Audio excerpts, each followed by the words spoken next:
Thank you मैत्री network. बहुत ही अच्छा ये पूरा प्लान हुआ ये सेमिनार का और ये सब। ज़्यादातर मैं जिस ग्रुप के साथ काम करती हूँ, नॉमेडिक और डीनोटिफाइड ट्राइब्स, उनमें पूरे ट्राइब्स ही बहुत ही वनरेबल कंडीशन में है। उसमें अलग सेगमेंट माने विमेन को लेके अगर हम बात करें तो शायद बहुत ज़्यादा जगहों पे इनकी बात नहीं होती है, और इसलिए ये पहली दफ़ा मैं भी इस सब्जेक्ट को लेके बात कर रही हूँ। मेरा मेन काम जो है वो इनके ह्यूमन राइट्स को लेके, माने इनकी आइडेंटिटी का सबसे बड़ा मुद्दा है, उसको लेके हम गुजरात में काम कर रहे हैं। पर अगर महिलाओं के हिसाब से भी अगर मैं सोचूं तो नॉमेडिक और डिनोटिफाइड ट्राइब्स दोनों में आइडेंटिटी का जो क्राइसिस है वो सिर्फ मतलब मेल का नहीं है, पूरी फैमिली उससे सफ़र कर रही है। माने उनके पास खुद की पहचान का कोई आधार ना होना, और जैसे ज़मीन की भी बात की गई, यहाँ ज़मीन जो मैं बात कर रही हूँ वो खेती बाड़ी की ज़मीन नहीं, पर रहने के लिए घर की बात कर रही हूँ। ज़्यादातर ये है कि बहुत सारे समुदाय है जो पिछड़े हैं, जिनका डेवलपमेंट होना चाहिए जिस तरह से वो नहीं हो रहा है, वो सब मुद्दे हैं। उसमें ये कम्युनिटी का एक अलग सा अगर हम पहलू की बात करें तो ये है कि जो इनके ट्रेडिशनल ऑक्यूपेशंस जिस तरह के हुआ करते थे, और उसी के कारण सालों से ये लोग, सालों से नहीं पर सदियों से लोग एक गाँव से दूसरे गाँव, वहाँ से तीसरे गाँव वो घुमा ही करते थे। ज़्यादातर मानसून कोई एक जगह जहाँ पे उनको कंफर्टेबल लगता था, उनको लगता था कि यहाँ पे विलेजर्स जो है वो ज़्यादा अपोज नहीं करते हैं, ऐसी जगह पे वो मानसून रहते थे, पर उस गांव पे उनका कोई अधिकार नहीं था।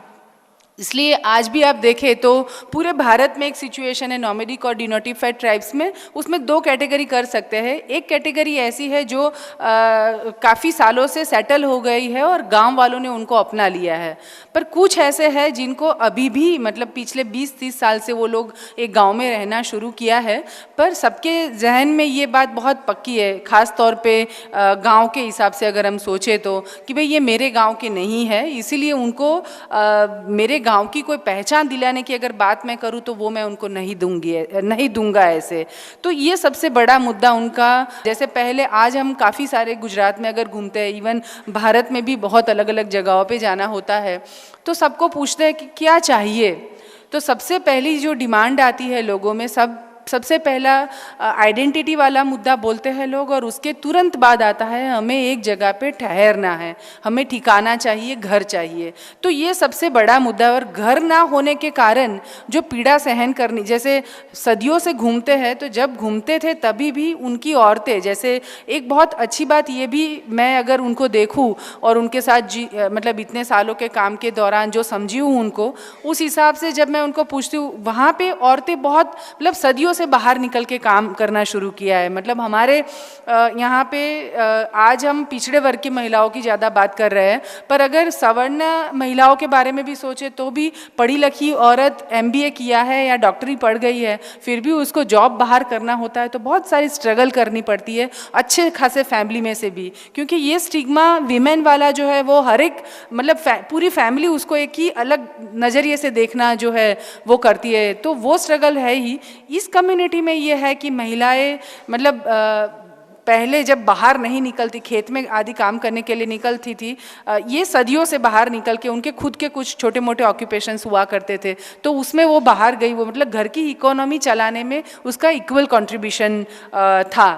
पर उसी दौरान जैसे घूमते घूमते कोई एक जगह, एक गाँव के बाहर उन्होंने पड़ाव डाला, और उसके बाद पूरा मतलब जैसे एक हम लोग उनकी सेटलमेंट, माने उनको घर देने का काम, सरकार उनको प्लॉट वगैरह दे, तो उसके लिए वो हम लोग काम करते, तो काफ़ी सारी सेटलमेंट में घूमते थे। तो ज़्यादातर लोग, ये बहुत ही मतलब मेरे लिए ये इंसिडेंट सुनने के बाद मेरा नज़रिया पूरा चेंज हुआ। तो ज़्यादातर नहाना धोना इतना नहीं होता है, तो पहले ये आता है कि जहाँ पे ये लोग पड़ाव डालते हैं वहाँ पे पानी की सुविधा नहीं होती है। गाँव में किसी के पास वो अगर पानी लेने के लिए जाएंगे, तो अगर गाँव में कुछ लोग ठीक ठाक है, अगर उनका मन हुआ तो पानी देंगे, अगर नहीं भी देंगे, ऐसे भी कंडीशन, तो तालाब से पानी लाते हैं ऐसे। तो कहीं पे पानी की फैसिलिटी होती है फिर भी नहाना नहीं होता था। तो मैंने सेटलमेंट में जब जाते थे, बात करते थे, तो मैंने उनको बोला कि भाई आप हर रोज़ नहा के साफ़ सुथरा रहो ना, क्योंकि हमारी सोसाइटी में हम जैसे देखते हैं उसमें नहाना माने उसके साथ वो स्वच्छता ये सारी चीज़ें जुड़ी हुई होती है। तो जब मैं ये बात कर रही थी तो एक बड़ी मतलब बुजुर्ग औरत थी, उसने बोला कि ये सब हम नहीं कर सकते हैं क्योंकि गंदा रहना वो हमें करना पड़ता है। तो बहुत शौक लगा, क्यों गंदा रहना मतलब खुद ऐसे ही। तो उन्होंने बताया कि ऐसे है कि हर बहुत ही सुंदर दिखते हैं। तो बोलते हैं कि हम गांव-गांव में अलग अलग जगह पे घूमते रहते हैं, हमारे पास आपके जैसे पक्के घर नहीं है, ना ही हम जहाँ पे अपनी बेटियों को सुरक्षित जगह दे पाए ऐसे। तो ये है कि अपने आप को सुरक्षित जगह नहीं है मेरे पास रहने के लिए, इसलिए मैं खुद ही मेरे आप को गंदा रख रही हूँ। ठीक है, ये पूरा दृष्टिकोण मैंने कभी नहीं सोचा था, पर जब उनके साथ बात होना शुरू हुआ तभी ये घर ना होना वो कितनी बड़ी मुश्किल वाली बात है वो हम समझ सकते हैं। दूसरा, ये पूरे इश्यूज़ को दो तरीके से हम समझ सकते हैं। एक सिविल सोसाइटी जो है उनका और रवैया और सरकार का इनके प्रति रवैया, और दूसरा जो है वो विद इन कम्युनिटी। शायद विद इन कम्युनिटी जो आता है उसमें ज़्यादातर उनकी फैमिली में रहने वाले पुरुष जो है, जो उनको जिस तरह से देखते हैं और जिस तरह से उनका डिस्क्रिमिनेशन होता है उसकी बात मैं करूँगी। पर ये दो पहलुओं से अगर हम इनकी बात करें तो ज़्यादा समझ में आएंगे इनके इश्यूज़। आइडेंटिटी की मैंने बात की, और ये जो रेसिडेंशियल मतलब उनका घर होना चाहिए, उसके बाद ज़्यादातर अभी ये हो रहा है कि नॉमेडिक और डिनोटिफाइड ट्राइब्स में से काफ़ी सारे लोग सिटी में सेटल, मतलब बरसों पहले, क्योंकि उनका कोई गांव नहीं था और ऐसी जगह उन्होंने पसंद की जहाँ पे उनको कोई परेशान ना करे। तो जैसे मैं अहमदाबाद में काम करती हूँ, मैंने बड़ौदा में देखा है, राजकोट में देखा है, इवन राजस्थान के भी कुछ ऐसे सिटी है जहाँ पे हमने ये कंडीशन देखी है कि इवन दिल्ली में भी कि नॉमेडिक कम्युनिटी की सेटलमेंट 50-60 साल या 100 साल से वहाँ पे ठहर गई, मतलब रहते हैं वो लोग वहाँ पे, झुग्गी झुपड़पट्टी बना के, मतलब झोंपड़ा बना के ही रहते हैं। अभी ये है कि जब डेवलपमेंट नहीं था तो ये जो उनकी सेटलमेंट थी वो कभी सिटी के बीच में नहीं आ रही थी, और उन्होंने कभी वो बीच में आए उस हिसाब से बनाया ही नहीं था। उनका तो हमेशा जहाँ पे वो झोंपड़ा डालते हैं सबसे पहले देखते हैं कि कोई आके उनको परेशान ना करे ऐसे, या फिर हम किसी मतलब हम किसी को परेशान ना करें, वो भी एक नज़रिया उनका हमेशा रहता है। क्योंकि इनका कोई गांव नहीं है जहाँ पे वो लड़ सके। जैसे गांव से निकाल देने की बात आती है तो राइट्स नहीं है मेरा कि ये मेरा गांव है, मेरे पुरखे यहाँ पे रहते थे, इसलिए आप मुझे नहीं निकाल सकते, ये नहीं बोल सकते। इसलिए हमेशा से वो दया या याचक की भूमिका में ज़्यादातर मैं इन लोगों को देखती हूँ। तो वहाँ पे अभी ये सेटलमेंट जो है वो सिटी के बीचों बीच आ गए हैं, और अपना जो डेवलपमेंट हो रहा है उसमें ये जो है वो प्रॉब्लमेटिक सबको दिख रहा है। इसीलिए स्लम डिमोलिशन बहुत बड़े पैमाने पे सब जगह पे हो रहा है, और ज़्यादातर स्लम डिमोलिश होते हैं उसमें वंचित समुदाय तो है ही, पर नॉमेडिक और डिनोटिफाइड ट्राइब्स के मैं बहुत बड़े स्लम में देख रही हूँ कि वो भी डिमोलिश हो रहे हैं। गवर्नमेंट की कुछ पॉलिसी भी बनी है कि भाई बिफोर 2010 से वो अगर वहाँ पे रहते हैं, उनके पास प्रूफ है, तो उनको घर दिया जाएगा। पर ये बात है कि कोई वो बंदा खुद अपने हिसाब से लड़ने की बात करेगा, फैमिली अगर लड़ने की बात करेगी, सरकार में जाके मतलब बोलेगी, तो कौन उनकी सुनता है। अगर कोई ऐसा व्यक्ति उनके पास जो कायदा कानून जानता है वो जाके लॉ के हिसाब से बात करेगा तो ही म्यूनसिपैलिटी सुनती है, अदरवाइज वो नहीं सुनती है। दूसरा ये भी है कि जब स्लम डिमोलिश हो जाता है, और उसके बाद मैंने काफ़ी सारे सेटलमेंट पिछले 4-5 साल में अहमदाबाद में देखे कि टूटने के बाद जब वो हमारे पास आते हैं और उन्होंने बताया कि एक बार आके देखो दीदी, हम फुटपाथ पे पड़े हैं, कहाँ जाएं हम लोग। और सीरियसली फुटपाथ पे मतलब और वहाँ पे भी परेशानी तो पुलिस की रहती है, ट्रैफिक पुलिस की, कि भाई यहाँ से भी हटाओ। ऐसे में जब हम म्यूनसिपल कॉरपोरेशन के पास 3 बड़े स्लम टूटे तो हम उनको लेके गए, तो एक औरत ने बहुत मतलब ज़ोर से चिल्ला के उसने जब कमिश्नर को बताया, उसने कहा कि आप कभी ऐसी सिचुएशन में रहे नहीं हैं, और दूसरा है कि आपको पता है कि हम हर रोज़ रात को बारी बारी सोते हैं, मतलब 6 घंटा या 3 घंटा मेरा हस्बैंड सोता है तो 3 घंटा मैं सोती हूँ, मतलब बारी बारी, मतलब रात के जितने भी 8-9 घंटे होते हैं उतने टाइम में हमारी पूरी सेटलमेंट में कोई ना कोई है जो हर फैमिली से जागता है। तो ये मुझे भी नया मतलब समझ में नहीं आया कि क्यों ऐसा हो रहा है। तो उसने मुझे बताया कि आप देखो दीदी, हम फुटपाथ पे पड़े हैं, अगर रात को हम सो गए, हमारे घर में यंग लड़कियां है, ठीक है, वो भी फुटपाथ पे सो रही है, अगर कोई भी बंदा गाड़ी लेकर आया, उसका मुंह दबा के उसको डाल के लेके मतलब गाड़ी में डाल के लेके चला गया, हम कहाँ ढूंढेंगे। तो ये जो इनसिक्योरिटी पूरी फैमिली के है उसमें मतलब सभी पूरी फैमिली, उसमें महिलाएं भी आती है, तो इस चीज़ को बहुत अलग नज़र से देखने की ज़रूरत है और इसी एंगल को थोड़ा अलग ढंग से भी गवर्नमेंट हम प्रेजेंट कर रहे हैं उनके सामने भी, पर ये एक बहुत बड़ा मुद्दा लग रहा है। दूसरा जो है वो इस कम्युनिटी को लेके, जैसे स्नेक चार्मर है, कुछ कम्युनिटी सबके अपने खुद के अलग टाइप के पहनावे हैं, ठीक है, तो उस पहनावे को लेके भी सोसाइटी में एक अलग मेंटालिटी है। जैसे स्नेक चार्मर की हम बात करें तो उनकी औरतें जो है वो ज़्यादातर ब्लैक कलर के कपड़े पहनती है, तो ये बात आती है कि भाई ये ब्लैक कलर के कपड़े पहनने वाली औरतें जो भी बाहर आती है वो बच्चे को उठा ले जाती है ऐसे, तो जहाँ पे भी वो गाँव में आती है तो ज़्यादातर भगाते हैं। और हमने बीच में देखा जो मॉब लिंचिंग वाला इश्यू पूरे भारत में बहुत चला, उसमें गुजरात में अहमदाबाद सिटी में वाडज तो बहुत ही मतलब प्रोमिनेंट एरिया है, इतना ट्रैफिक वहाँ पे रहता है, तो वहाँ वाडज सर्कल पे ही ये स्नेक चार्मर कम्युनिटी की 3 औरतों में से एक औरतों को मार दिया गया, बिकॉज उसकी झोली में वो उसने बताया कि मेरे पास कुछ नहीं है। जब उनको लोगों ने पकड़ा, भीड़ थी, उन्होंने पूछना शुरू किया, उसने कहा कि मैं आटा मांगने गई थी और मेरे पास आटा है, मैंने कोई बच्चा नहीं चुराया है। और बच्चा वैसे चुरा के झोली में कौन डाल सकता है, वो समझाने की कोशिश कर रही थी, पर लोग की भीड़ जुड़ती गई और एक स्टिग्मा सबके माइंड में ये रहता था कि भाई ये लोग तो इसी टाइप के हैं, तो उसके कारण किसी ने उसकी नहीं सुनी और 100 मीटर की दूरी पे ही पुलिस स्टेशन था, पर पुलिस पहुंचे और ये सब कंट्रोल में रहे। उससे पहले एक औरत की तो डेथ हो गई, 2 बहुत सीवियर इंजर्ड हुई ऐसे, तो और ये एक ऐसा इंसिडेंस जिसमें डेथ हुई, इसकी वजह से वो सामने आया। और भी काफ़ी जगहों पर जब ऐसा कुछ माहौल चलता है तो ज़्यादातर विक्टिम यही लोग बनते हैं क्योंकि इनका घर नहीं होता है। दूसरा ये भी आता है कि भी आपकी आइडेंटिटी वगैरह दिखाओ, इसमें औरतों बहुत अलग ढंग से, क्योंकि ज़्यादातर ऐसी सिचुएशन होती है तो घर में से, जैसे ये पूरा मॉब लिंचिंग वाला इश्यू बना तो 1.5-2 महीना नॉमेड्स में से स्नेक चार्मर और दूसरी 3-4 कम्युनिटी है जो ये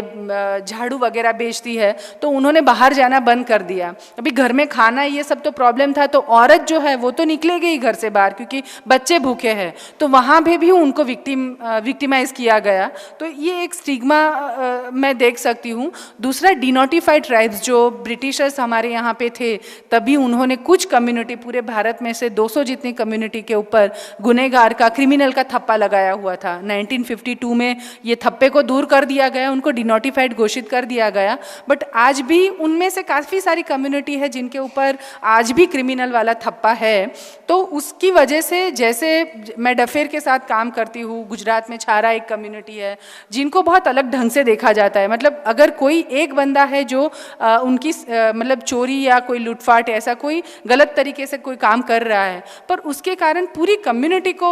परेशान करना, वो कहाँ की बात है, बट ये हो रहा है। जैसे, और उसमें ये होता है कि जैसे महिलाएं भी है, तो पुलिस, जैसे डफेर की अगर मैं बात करूँ तो वो ज़्यादातर खेत की चौकीदारी का काम करते हैं और वो लोग ऐसे जगहों पे रहते हैं जहाँ जैसे 2-3 गांव इकट्ठा होते हैं, उनकी जो बॉर्डर आती है और जहाँ पे इजीली पुलिस ना पहुँच सके, ऐसी जगह पे वो पड़ाव डालने का मतलब डालते हैं और वहाँ पे रहते हैं। और वहाँ पे उनके एरिया के आसपास में कहीं पे भी चोरी वगैरह होता है तो पुलिस को पता रहता है कि भाई ये लोग यहाँ पे है, तो पुलिस वहाँ पे पहुँचती है और ज़्यादातर मेल जो है वो पता चल जाता है उनको कि भाई पुलिस आ रही है, क्योंकि एक बंदा 24 घंटे, सीरियसली मैं बहुत फ़नी वाली बात है, अगर मैं कहीं पे भी बोलती हूँ, एक पेड़ होता है और पेड़ के ऊपर एक बंदा हमेशा से 24 घंटों बारी बारी, कोई एक है जो चौकीदारी कर रहा है, वो बार बार देखता जा रहा है कि पुलिस नहीं आ रही है ऐसे, और जैसे भी उसको लगेगा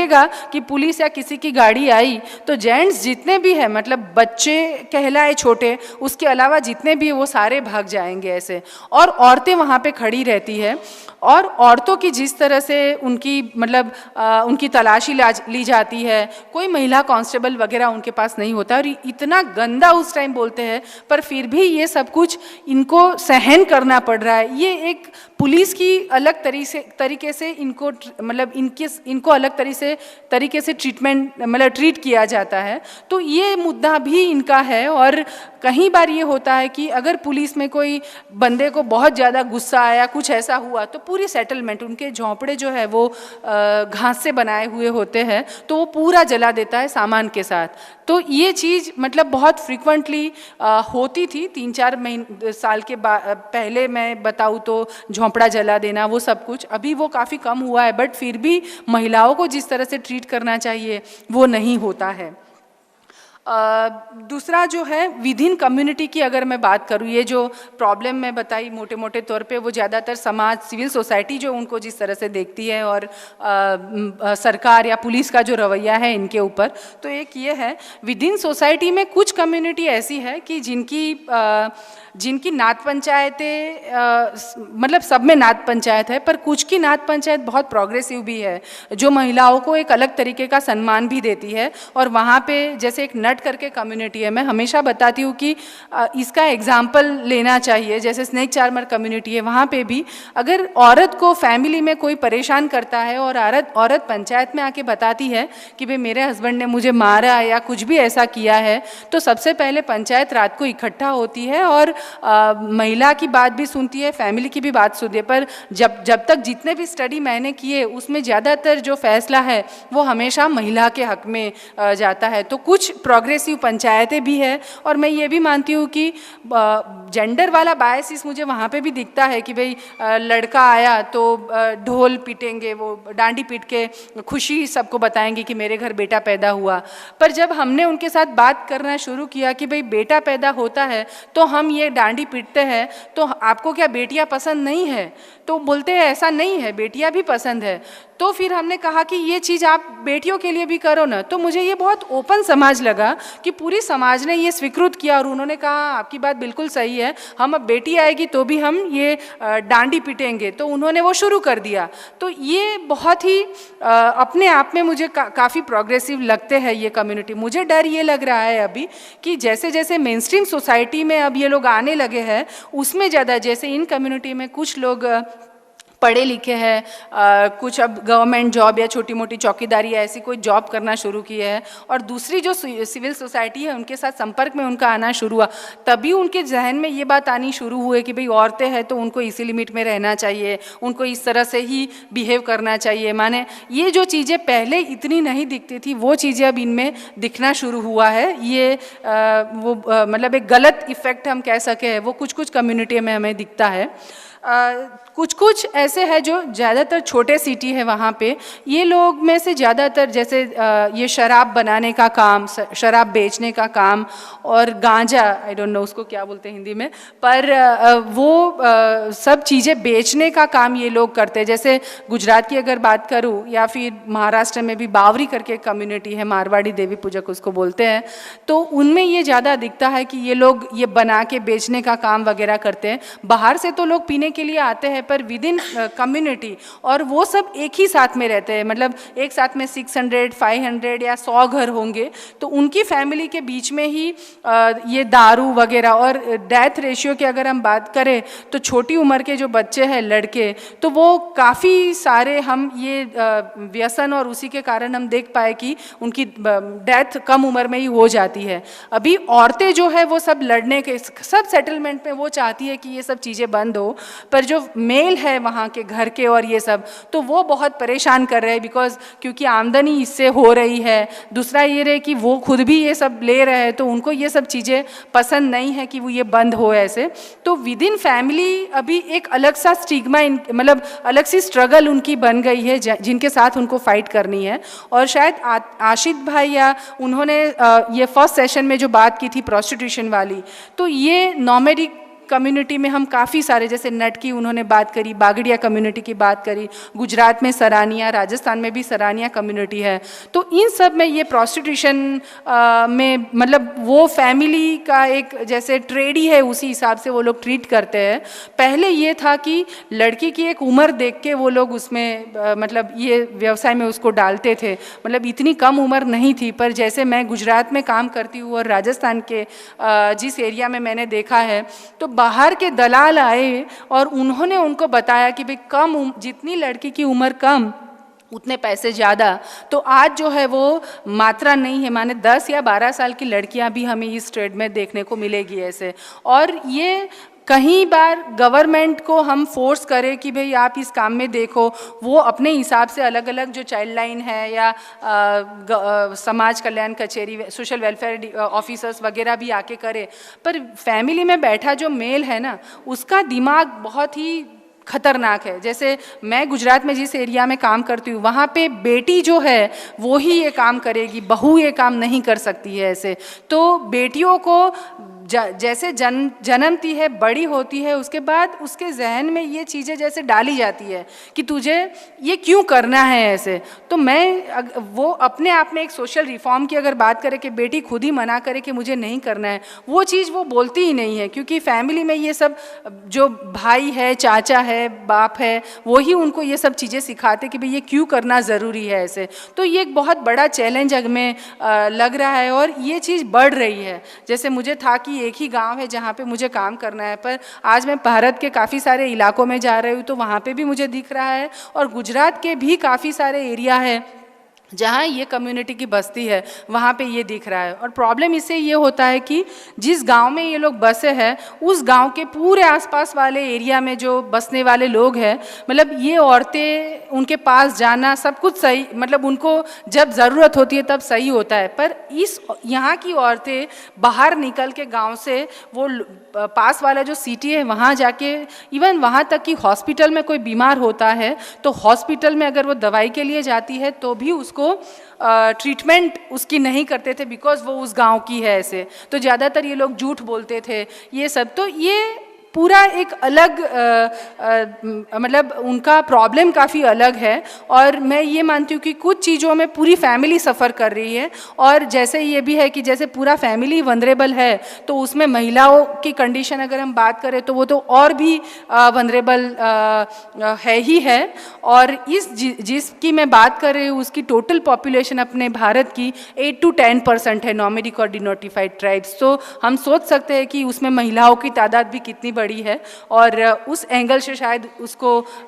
इस सब्जेक्ट में भी काम करने की इतनी ज़रूरत है। यहाँ पे स्टडी की भी बात हो रही थी, तो मैं ये भी चाहूँगी और रिक्वेस्ट करूँगी मैत्री नेटवर्क को कि हम 2-3 अलग अलग ढंग से भी